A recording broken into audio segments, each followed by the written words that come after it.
Hello, welcome to the channel or welcome back. If you've seen any of my videos before, my name is Tatiana. Hello, hello, hello. This video right here is going to be a little bit different. Okay. This video right here is going to be a little bit different. All right, y'all. So I'm here bringing y'all some information to the people who are looking to start their food business from home in the state of Texas. Okay, y'all. So this will be trying to keep it under a tight budget of $100. Okay, y'all, because it's possible. It's possible to do. Okay, y'all. So okay, y'all. So yes, I just have a couple of pinpoints to give to y'all. Again, if you are looking to start your food business from home under the cottage food laws that are in Texas, I am here to give y'all that information, and it has recently been updated. And when I was looking it up on YouTube, I didn't see any information about the updates that they did. So I'm coming up here to give y'all the updates that were just done in September of 2025. So this is fairly new, y'all. So just a little bit about me. Hi, my name is Tatiana. I'm actually the owner of Dining Like Daniel, which is a plant-based catering business. So even though some of this information that I'm about to give you right now was kind of taken care of under my business LLC in a different state, I just moved to Texas, so I am a new Texan. And I'm basically starting from scratch. So this is the very quick process that I went through to start selling food from my house, y'all. In the state of Texas. Okay, so yes, stay tuned if you are interested and you would like to do the same. Okay, let's go. So first, let's see, what do you even need to start selling food from your house, right? So let's look at the requirements. I'm going to share my screen with y'all. Okay. So y'all can see my screen right now. So let's just look up on Google, simple Google search, what do you need for Texas cottage food laws? Okay.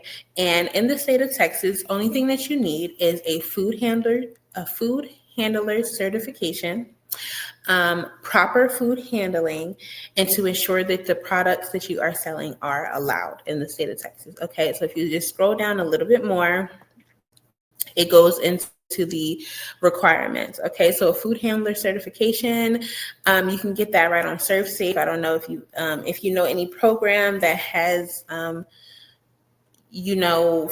to help you get your ServSafe certification, but even if you just go straight to the ServSafe website, the course is in itself is only $15. Okay, so that is to get your food handler certification. So that is $15 right there. Can we do 100 minus 15? Okay, because we staying within this budget. All right. So we still have $85 left after getting our ServSafe certification. So what else do you need? We need product eligibility. So if you just look up the Texas Cottage allowed foods, I will put this link in the description box, but if you just go on the Texas Health and Human Services website, they have the cottage food instructions and just like allowed foods and things like that. So I'll put this link in the description box. You just go over it and you see if the allowed foods, which they do list down here, but I also do have there is another link. It's called TexasCottageFoodLaw.com, allowed foods. So this just gives you like a graphic of what is and what is not allowed. Of course, keep the food that you are trying to sell out of your house within the allowed foods, okay? So you just want to go over this and read this and see if the food that you are trying to sell is eligible. See, myself, I do plant-based foods, which is outside of the excluded unallowed food. So my food that I sell is allowed because it's not meat. poultry, it's not seafood, it's not ice cream, it's not canned goods. I don't serve any CBD or THC, and it's not raw milk or milk products. Okay, y'all. So literally everything that I sell doesn't have meat, seafood, or dairy. So I'm good over here, and I'm not selling ice cream just yet. But that will be for another time. So it also says only foods that do not require refrigeration may be sold at wholesale through a cottage food vendor, and then the online registration for selling the TCS foods, which you'll learn about when you do your Serve Safe food handler course. But those TCS foods, and those are time and temperature controlled for safety foods. So those are foods, I'm sorry, y'all, something in my eye. So those are foods that will require refrigeration. They will require make sure that they stay refrigerated and stay in the right temperature and things for a certain amount of times for safety. So, bacteria and things don't grow on them and then end up causing more harm to your customers than deliciousness, right? So, yeah, y'all. So, of course, the first thing that you need is the food handler certification. Okay, we checked that. Check on that. That was $15. Product eligibility, we just want to check those allowed foods in the state of Texas. And again, even if you are planning to serve TCS foods, it's a quick and easy process. You actually just go back to this link right here that, again, I'll put in the description box. And in that first little section under registration required for the following cottage food operations, it says right here, cottage food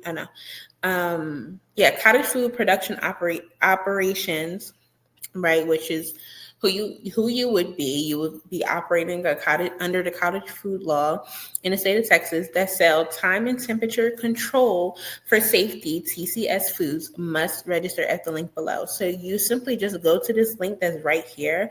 It'll take you to a website. It will take you to this website right here, which again is the Texas Health and Human Services, and it will send you to the registration website for you to register your cottage food business. You just start by making an account, register as a new user. It'll take you through the process. This is completely free.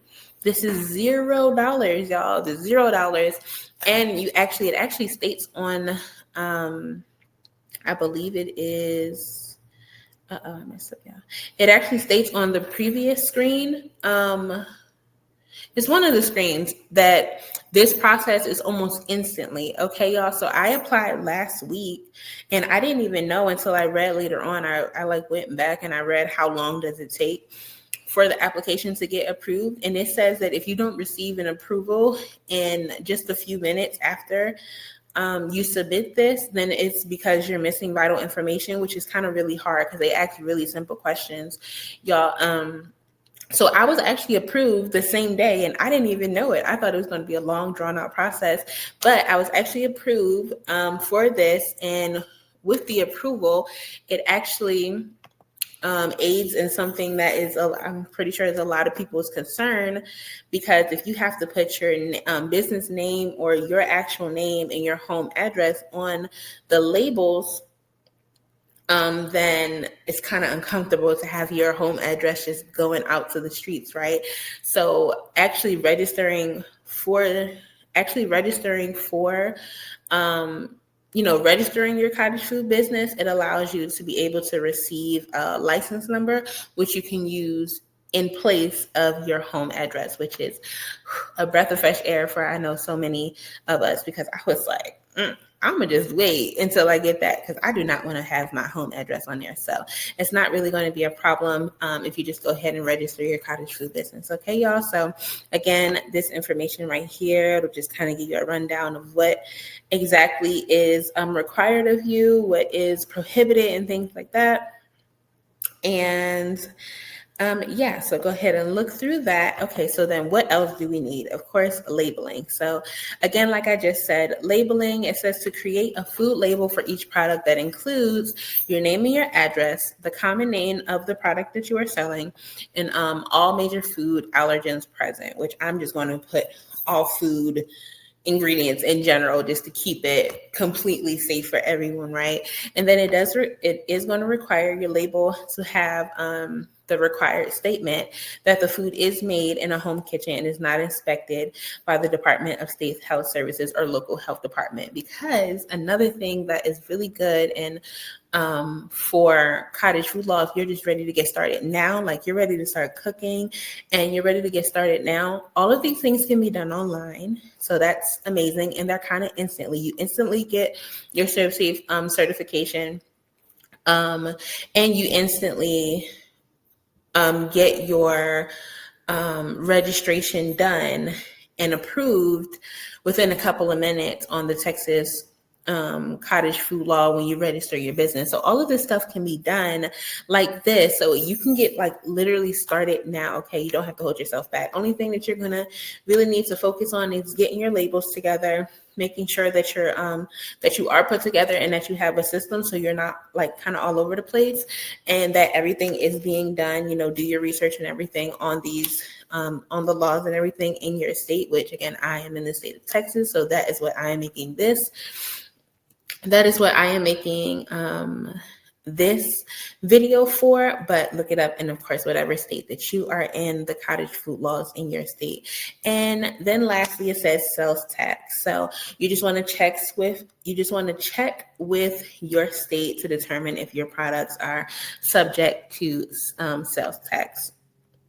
I guess these are laws, but yeah. So you just want to see if you will be taxing on your products or not, y'all. And literally simple as that, if you get all of those items, food certification, got that check, food labeling, which I did just look up, like you can simply just do a Google search, or if you already kind of have an idea of how to do labels, but even if you're like completely new, you're just starting completely from scratch and you want something that's going to look good, it's easy to put together. If you just want to order labels, I don't know, go to Amazon, go to Etsy. So many people have so many different templates for labels. If you want to get those ordered to you, or start from scratch on Canva, like Canva has templates too. So don't stress out too much about the labels. And as long as you get the labels together, whether you get them delivered through like a Etsy, someone who makes them for you, or whether you can create them yourself and just make sure that it touches on each part of the required labeling that you need for your products, you can simply print those out at the library or print those out anywhere you have a printer or something like that, and save yourself some money. But if not, if you want somebody else to put it together, Etsy, Amazon, just so many options for getting those labels made, designing them how you want them, and making sure that it meets all the requirements and that you are good and you are covered. Right? So I think that is pretty much it, y'all. Okay. So yeah, y'all, I truly do hope that this video was helpful to you. I hope that you will start and just see that it is completely possible, right? It is completely possible to start if you love to cook anyway, and you need me. For me, I'm a homeschool mom, so I'm always at home. And I can't work right now because I am homeschooling my son. So I have to have a way to still make income. Some of us, we don't have work from home jobs right now, but we still need income. So if you are a cook, if you like to cook, if you like to bake, whatever you can figure out to do to make money from home with providing food products for people from your home, just from something that you already make anyway, literally. And I said under $100. I'm gonna keep it at $100 because you might ball out for your platters and things like that. But even right now, we're only at like $50 something, y'all. With the $15 for the certification, I'm just gonna estimate and say like 25 for the labels. You can go to like a Staples or anything like that. I don't know how much Staples are, but Get your labels done right, even if you do them yourself, which will save some money. In Canva, again, it has templates for that. So you could just do the labels yourself. And then we have the actual platters, or however you'll be giving the food to your customers, which if you want a video on like things like that, and like depending on what you're selling, what type of packaging would be good for what, then I'll look that up and see if I can get y'all a video about it. But yeah, and just get your packaging and you are good, which I'll put packaging at $50 estimated. So if we have 100 minus 15, 85 minus 25, okay, that is 60 minus 50 for packaging. Literally, we still have $10 left, y'all. We still have $10 left, which is definitely doable. It's definitely doable. Even if you got to do your first sale with, but actually the merchant services that I'm going to share with y'all through Uber, how to get your customers food delivered through Uber without actually being on Uber. It actually gives you your first 5 deliveries free. So that might not even be a problem for you with getting your food to the customers. But I mean, customers, if your food is good and they're willing to like meet you for the food, you know what I mean? It's always a way. If there's a will, there's a way. Okay, y'all. So again, I hope that this message was truly helpful to you, and I hope that you see that it's really not as hard as you think to get started and still be under, without the headache of having all the things right up front. Like, you just want to get started now. You just want to get cooking, get people tasting your food now. Then it's really easier than you may think, so and not have to worry about somebody come knocking at your door talking about, are you supposed to be selling food? Because you are going to be covered under the cottage food laws of Texas. Okay, y'all. So yeah, I truly hope this message, that this video was helpful to you. Again, if you want to know those that delivery system, or just other delivery systems, go ahead and put delivery in the description, and I will make a video for y'all regarding different ways to get your customers the food if you don't necessarily have a car or anything like that. Okay, y'all. So yeah, I shall see y'all on the next video. Bye. Thanks for watching. Bye.